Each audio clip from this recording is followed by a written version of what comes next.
ఆత్మబంధులందరికీ నా యొక్క ఆత్మ ప్రణామాలు. ఇంత గొప్ప జ్ఞాన మార్గాన్ని మనకు అందించిన మహాత్ములైన బ్రహ్మర్షి పితామహ పత్రిజీ దంపతులకు, నాకు జ్ఞానాన్ని అందించిన బ్రహ్మర్షి తటవర్తి వీరరాఘరు గారి దంపతులకు ఆత్మ ప్రణామాలు తెలుపుకుంటూ ఈరోటి కార్యక్రమాన్ని మనం మొదలు పెట్టుకుందాం మాస్టర్స్. మనం నిన్న ఒక విషయం తెలుసుకున్నాం. ఏంటి? శ్రవణం ఎన్ని రకాలు, అవి ఏవి? శ్రవణం 4 రకాలు. శ్రవణం, మననం, నిధిధ్యాస, ఆత్మ సాక్షాత్కారం. నిన్న శ్రవణం గురించి తెలుసుకున్నాం కదా. ఈరోజు మనం మననం గురించి తెలుసుకుందాం. మననం మననం అంటే మనం ఏదైతే ఒక సత్యాన్ని విన్నామో నిజంగా ఇదేనా, సత్యం అంటే ఇదేనా అని మన మనస్సులో మళ్ళీ మళ్ళీ దాని గురించి ఆలోచించడం. అంటే ఆ సందేహాలను ఒక్కొక్కటిగా మనం క్లియర్ చేసుకోవడం. ఒక్క మాటలో చెప్పాలంటే విన్నది మనసుకు, మనం ఏదైతే విన్నామో అది మనసుకు నమ్మకం వచ్చే వరకు ఆలోచించడం. అంతే కదా. విన్నాం, ఎన్నో వింటాం, అది మనకు నమ్మకం రావాలి దాని నుంచి. మరి ఎందుకు మననం చాలా అవసరం అంటే, ఈ మనసు స్వభావం ఏంటి అంటే, ఒక కొత్త విషయం విన్నామనుకోండి, విన్న వెంటనే అది ఒప్పుకోదు. ఏం చేస్తుంది? రకరకాల ప్రశ్నలను వేస్తుంది. ఇంకా అనుమానం. ఈ మనసు ఎప్పుడు అనుమానపడుతుంది. చూడండి, ఉదాహరణకు నీవు శరీరం కాదు అని విన్నాం మనం. మరి విన్న వెంటనే ఆ మనసు మనల్ని అడుగుతుంది, అయితే నేను ఎవరిని? మరి నా శరీరానికి నొప్పి వస్తుంది, మరి ఇది ఎవరికి వచ్చినట్లు? మరి ఇంకా నేను కనిపిస్తున్నాను కదా, మరి ఇదేంటి? ఇలా రకరకాల సందేహాలు రావడం సహజం. మరి ఈ సందేహాలను తొలగించుకోవటమే మననం. ఓకే. ఉదాహరణకి ఇప్పుడు మనకు ఏదైనా అనారోగ్యం కలిగితే డాక్టర్ దగ్గరికి వెళ్ళాం. డాక్టర్ దగ్గరికి వెళ్తే చెకప్లు చేయడం సహజమే కదా. డాక్టర్ చెక్ చేసి ఏం చెప్పిండు? నీకు షుగర్ ఉంది, జాగ్రత్తగా ఉండు అని చెప్తాడు అనుకుందాం. అది విన్న వెంటనే మనం నమ్ముతామా? నాకు ఎట్లా వచ్చింది షుగరు, ఇప్పుడు ఎట్లా, దీని నుంచి నేను ఎట్లా బయటపడాలి, ఎలాంటి ఆహార పదార్థాలు తింటే ఈ షుగర్ వస్తుంది, ఎలా పెరుగుతుంది, దీన్ని ఎలా తగ్గించుకోవాలి, ఇలా రకరకాలైనటువంటి ఆలోచనలు ఎప్పుడైతే ఆలోచిస్తామో ఆ షుగర్ని తగ్గించుకోవడానికి మనం మననం చేసినట్టు. ఎప్పుడైతే అలా మననం చేస్తామో అక్కడ ఏం చేస్తాం? మనం నిజంగా జాగ్రత్త పడిన వాళ్ళం అవుతాం. అంతే కదా. వచ్చింది సరే, వచ్చింది ఏదో చెప్పిండు, ట్యాబ్లెట్లు వేసుకుంటూ పోదామంటే అదంతే సంగతులు. కానీ నీవు దాని నుంచి బయటపడాలంటే దాని గురించి మననం చేయాలి. చేస్తే బయటపడడానికి నీకు అవకాశం ఉంటుంది. ఇది ప్రాపంచిక జీవితం. మరి ఆధ్యాత్మిక జీవితంలో మననం ఎలా జరుగుతుంది అంటే, నీవు శరీరం కాదు ఆత్మ అని విన్నా, ఇక్కడ మొదలవుతుంది. ఏంటి? శరీరం మారుతుంది, నేను మారట్లేదు. అంతే కదా. మనం చిన్నప్పటి ఒక రకమైనటువంటి శరీరం, కొంచెం పెద్ద అయ్యాక ఇంకో శరీరం. మనం చెప్పుకుంటూ ఈజీగా చెప్పాలంటే బాల్యంలో ఒకటి, యవ్వనంలో ఒకటి, ప్రౌఢంలో ఒకటి, వృద్ధాప్యంలో ఒకటి, ఇలా రకరకాలుగా మన శరీరం మారుతుంది. కానీ ఈ శరీరం మారుతుంది, కానీ ఈ లోపలున్న నేను అనే భావం, ఆ నేను అనేది మారదు. ఆ భావం ఉంది. అంటే ఇక్కడ నేను శరీరం కాదు అని మనం ఇక్కడ అర్థం చేయాలి. అంటే ఇక్కడ ఇంకా మనం ఒక విషయం గుర్తుపెట్టుకోవాలి. మనం నిద్రపోయినప్పుడు ఈ నిద్రలో శరీరం తెలియదు, అవునా? నిద్రపోతాం, శరీరం గురించి ఏమైనా ఆలోచిస్తామా? కానీ ఆలోచించం. కానీ అక్కడ నేనున్నాను అంటే ఎవరక్కడ? ఆత్మ. అంటే అక్కడ గాఢ నిద్రలో శరీరం తెలియదు, ప్రపంచము తెలియదు. మరి లేచిన తర్వాత మనం అంటాం కదా, అబ్బా నాకు ఈరోజు ఎంత బాగా నిద్ర పట్టిందో, ఎంత బాగా నిద్రపోయానో అంట. అంటే నిద్రలో కూడా నేనున్నాను అంటే అక్కడ శరీరం కాదు, శరీరం పడుకొని ఉంది, ఆత్మే. మరి ఇంకా ఈ శరీరానికి నొప్పి వచ్చింది. ఇక్కడ మనకు చాలా విచిత్రం అంటే ఈ సందేహం మనకు చాలా ముఖ్యమైనటువంటి సందేహం ఇది. ఈ శరీరానికి నొప్పి వచ్చింది. మరి ఎవరికి అంటే ఇక్కడ మననం ఇలా చెప్తుంది ఏంటి అంటే నొప్పి శరీరానికి వస్తుంది కానీ అది దాని మనస్సు గ్రహిస్తుంది. ఈ శరీరానికి నొప్పి వస్తుంది కానీ ఈ శరీరానికి నొప్పి వచ్చినట్లు ఎవరు చెప్తారు మనకు? మన మనస్సు చెబుతుంది. ఆ మనసు గ్రహించి మనకు తెలియజేస్తుంది. అక్కడ తెలియజేయడానికి ఎవరు? ఆత్మ. ఆ ఆత్మ చూస్తుంది. అంటే శరీరానికి నొప్పి అవుతుంది, దానిని మనసు గ్రహిస్తుంది, ఆత్మ సాక్షిగా చూస్తుంది. అర్థమైంది కదా? ఇంకా మీకు ఇంకా అర్థం కావాలంటే చూడండి, మనం ఒక సినిమా చూస్తున్నాం, అవునా? ఆ సినిమాలో బాధ ఉంది అంటే అక్కడ తెలుసు అది సినిమా అనే విషయం మనకు తెలుసు. అక్కడ బాధ ఉంటుంది, సంతోషం ఉంటుంది, కానీ అది సినిమా అని తెలుసు. అలాగే ఈ శరీరంలో నొప్పి ఉంది కానీ నేను చూస్తున్న సాక్షిని అంటే నేను శరీరాన్ని కాదు సాక్షిని అని మనం ఇక్కడ అర్థం చేసుకోవాలి. అర్థమవుతుంది కదా? సినిమా చూస్తున్నాము, అక్కడ ఏది ఉన్నా మనం సాక్షిగా చూస్తున్నాం, అక్కడ మనమేమి కాదు. ఇంకా ఒక కారు గురించి మనం ఆలోచిస్తే మనం ఒక కారులో ప్రయాణం చేస్తున్నాం, మధ్యలోకి పోయినాక కారు ఖరాబ్ అయింది. అక్కడ కారు పాడైంది కానీ దాంట్లో ప్రయాణించి మనుషులు ఖరాబ్ అవుతారా? పాడవుతారా? కారు కదా. అంటే ఇక్కడ మనము వేరు, కారు వేరు. అంటే శరీరము వేరు, కారు వేరు. శరీరము కారు లాంటిది, ఆ కారు అంటే డ్రైవర్ నడుపుతారు కదా, ఆ డ్రైవరు ఆత్మ లాంటిది, నేను డ్రైవర్ లాంటి. ఈ విధంగా మనం ఎప్పుడైతే ఆలోచిస్తామో ఆ ఆలోచించడమే మననం. ఇలా మనం మననం చేయడం వల్ల ఏం జరుగుతుందంటే మొట్టమొదటగా మనం ఏదైతే వింటున్నామో అదంతా మనకు ఒక సందేహంలా ఉంటుంది. నువ్వు శరీరం కాదు ఆత్మవు అన్నప్పుడు మనకు సందేహం ఉంటుంది. కానీ మనం ఎప్పుడైతే దాని గురించి మననం చేస్తామో అది పూర్తిగా మనకు నమ్మకంగా మారుతుంది.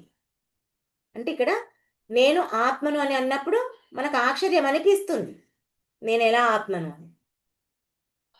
మనకు గురువులు రకరకాలుగా ఆ జ్ఞానాన్ని ఎప్పుడైతే అందిస్తుంటారో అప్పుడు మనకు ఒక క్లారిటీ అనేది వస్తుంది. వస్తుంది అంటే మనం దాని గురించి ఎప్పుడు మననం చేస్తుండాలి. అది కూడా ఒకటేసారికి రాదు. ఆ మననం ఎలా ఉంటుంది అంటే సటవతి రాజలక్ష్మి అమ్మ చెప్తుంది, ఒక ఆవు కానీ బర్రె కానీ గడ్డి గబగబా దానికి పెట్టింది, దాన తినేస్తుంటుందంట. తినేసి ఒక తర్వాత నెమరు వేసుకుంటుందంట, అది లోపల పెట్టుకుని నెమరు వేసుకుంటుందంట. అలా మనం కూడా మననం నెమరు వేసుకోవడం అదే చెప్తుంది రాజ్యలక్ష్మి అమ్మ. అంటే ఇక్కడ మనం నేను శరీరం కాదు అని మనం రోజు ఆలోచించాలి, మనకు మనమే ప్రశ్నలు వేసుకోవాలి. ఇక్కడ అయితే నేను ఎవరిని, మరి శరీరం మారుతుంది, మరి నేనెవరిని? ఆత్మలం. ఆత్మలం అనే విషయం మనము ఎంతో మననం చేయగా చేయగా మనకు పూర్తిగా అవగతం అవుతుంది. మనకి ఇంకా ఇక్కడ పూర్తిగా అర్థం కావాలంటే ఒక కారును, ఒక డ్రైవర్ గురించి పైన తెలుసుకున్నాం, ఇంకొంచెం తెలుసుకుందాం. ఇప్పుడు కారు ఒక వస్తువు, ఈ డ్రైవర్ ఏమో నడిపేవాడు. కారేమో మన శరీరము, డ్రైవర్ అంటే ఆత్మ. ఇప్పుడు ఇంకా ఈజీగా అవుతుంది.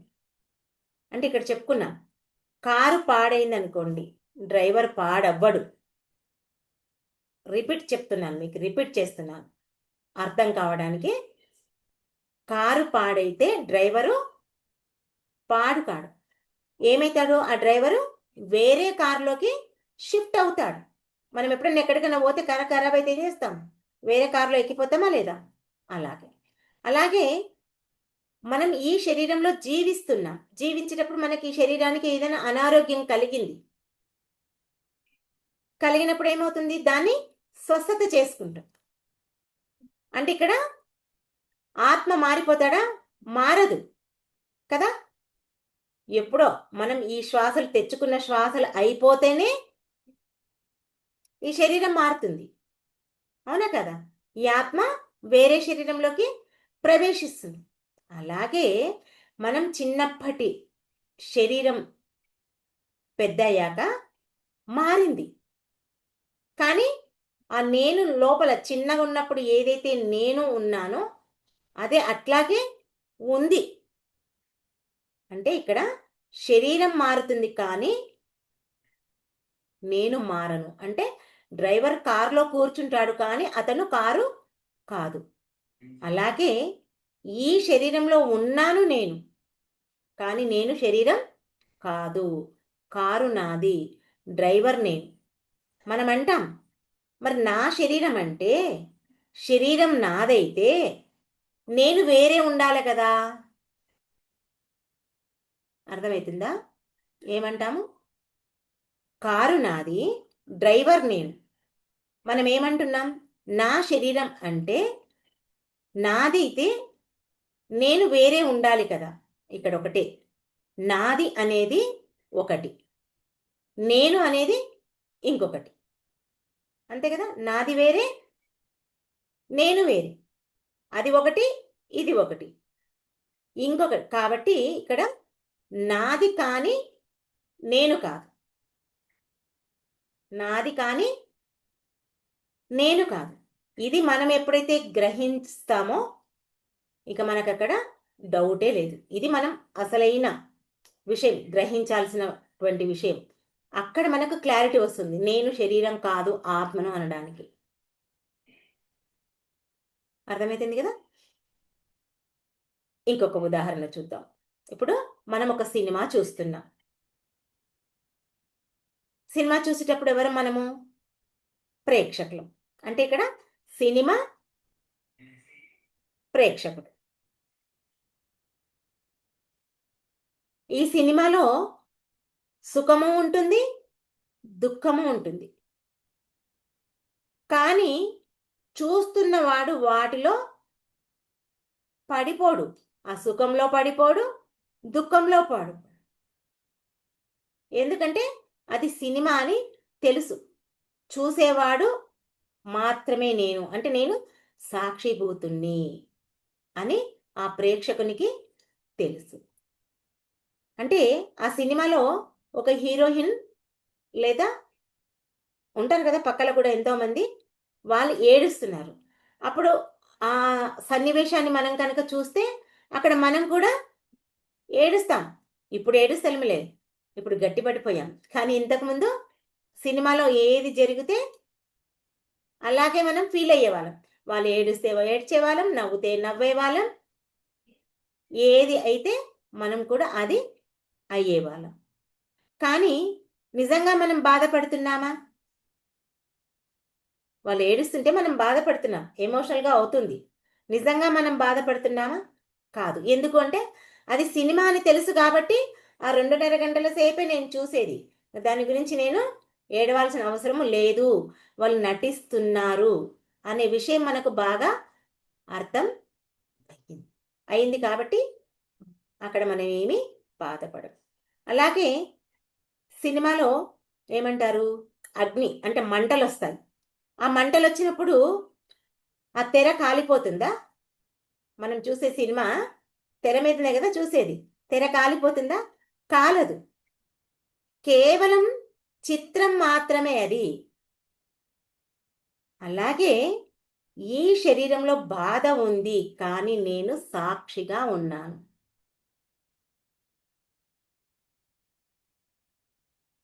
సినిమా పూర్తయింది. మీరు అలాగే ఉన్నారా లేదా? అలాగే ఉన్నా. నిద్ర నిద్రలో పోయేటప్పుడు కూడా నిద్రలో ప్రపంచం లేదు. మనం నిద్రపోయినప్పుడు ప్రపంచం ఏమైనా గుర్తు చేసుకుంటామా? చేసుకోం. కానీ నేనున్నాను. అంటే ఇక్కడ మనం ఏం అర్థం చేసుకోవాలంటే సినిమా వస్తుంది పోతుంది. అవునా? అంటే అది ఆన్ చేస్తే తెర మీద చూస్తాం, ఆఫ్ చేస్తే ఆఫ్ అయిపోతుంది. అంటే ఇక్కడ చూసేవాడు, తెర, ఈ రెండు స్థిరంగా ఉంటాయి. అవునా కదా? అలాగే మన లోపల కూడా ఆలోచనలు రకరకాలుగా వస్తాయి. ఇంకా ఈ శరీరం కూడా మారుతుంది. ఈ లోపలుందే ఈ నేను అంటే ఎవరు? ఆత్మ. ఈ ఆత్మ మాత్రం స్థిరంగా ఉంటుంది. ఇది మనం అర్థం ఈ రెండు ఎగ్జాంపుల్స్ చూసి ఎవరు? కారు డ్రైవర్ ఏం సూచిస్తుంది? శరీరము వేరు, నేను వేరు.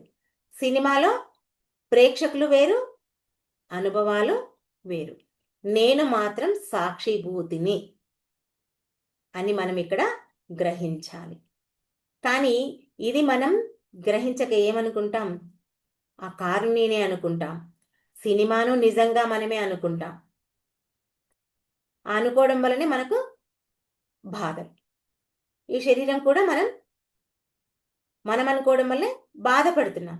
అంటే ఇక్కడ మన మనసు దేనికైనా కలత పడింది అనుకో, ఇంకేమవుతుంది? ఆ బాధలో కూడా మనల్ని మనమే ఊహించుకుంటాం. నేనున్నాను అనుకుంటాం. కానీ ఇది నిజంగానా అని మనం ఎప్పుడైతే మననం చేసుకుంటామో అక్కడ మనకు తెలుస్తుంది. ఏమని? శరీరం కాదు నేను, శరీరం కాదు నేను, మనసు కాదు నేను, చూస్తున్నటువంటి సాక్షిని అని. అదే కదా మనం ఇప్పుడు గ్రహిస్తున్నామా లేదా? రోజు ఇదే చెప్పుకుంటున్నాం. ఇంకా మీకు ఇంకొక ఉదాహరణ. ఇప్పుడు చూడండి, ఒక అద్దం ఉంది. అద్దంలో మనం ఏం చేసుకుంటాం? మన మొహాన్ని చూసుకుంటాం. ఆ అద్దం మీద ఒక మచ్చ ఉంది. అవునా? అంటే మీ ముఖానికి మచ్చ ఉన్నట్లా? కాదు కదా. ఆ అద్దానికి మాత్రమే ఆ మచ్చ ఉన్నట్లు. అలాగే శరీరంలో సమస్య ఉంది, కానీ నీకు కాదు, నీ శరీరానికి. అంటే ఇక్కడ నీ అంటే ఎవరు? ఆత్మవు. ఆత్మ ఎక్కడుంది? ఈ శరీరంలో ఉంది. ఈ శరీరానికి మచ్చ ఉంది, కానీ నీకు కాదు. నీకు అంటే ఆత్మకు కాదు. అంటే ఇక్కడ స్వచ్ఛమైన చైతన్యాన్ని నేను అనేది ఇక్కడ మనం గుర్తుంచుకోవాలి. అర్థమైంది కదా? కారు డ్రైవర్ ఇక్కడ ఏం అర్థం చేసుకున్నాం మనం? నేను శరీరం కాదు, దాన్ని ఉపయోగించే వాడిని. అంటే నేను ఆత్మను, ఈ శరీరాన్ని నేను ఉపయోగించుకుంటున్నాను అనేది ఇక్కడ గుర్తుపెట్టుకోవాలి. అదే సినిమా ప్రేక్షకుడు ఇక్కడేం తెలుసుకోవాలి మనము? నేను అనుభవాలు కాదు, ఆ సినిమాలో వచ్చే అనుభవాలు కాదు, వాటిని చూసే సాక్షిని.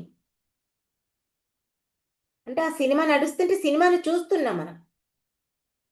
ఈ రెండు ఉదాహరణల గురించి కనుక మనం రోజు మననం చేసుకుంటే మనకు ఒక రోజు పూర్తిగా అర్థమవుతుంది. ఏమని? నేను శరీరం కాదు, సాక్షి చైతన్యం అని. ఇదంతా మనకు ఎప్పుడు ఎట్లా అర్థమవుతుంది అంటే ప్రతిరోజు గురువు సాంగత్యంలో ఆ జ్ఞానం వినడం వల్ల, ఆ విన్న జ్ఞానాన్ని పదే పదే మననం చేసుకోవడం వల్ల మనకు అర్థమవుతుంది. మనం చెప్పుకున్న టాపిక్ పేరే అది.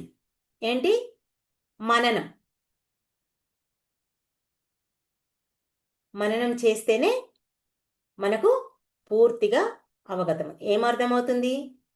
నీవు శరీరం కాదు, ఆత్మను. మరి ఆత్మను పూర్తిగా తెలుసుకుంటేనే, అనుభవంలోకి తెచ్చుకుంటేనే మనము ఇంకా ముందు మెట్టుకు ఎదగగలుగుతాం. ఓకే మాస్టర్స్, ఈ అవకాశం నాకు ఇచ్చినందుకు మీ అందరికీ నా యొక్క కృతజ్ఞతలు. Thank you. అందరం 2 నిమిషాలు ధ్యానంలో కూర్చుందాం.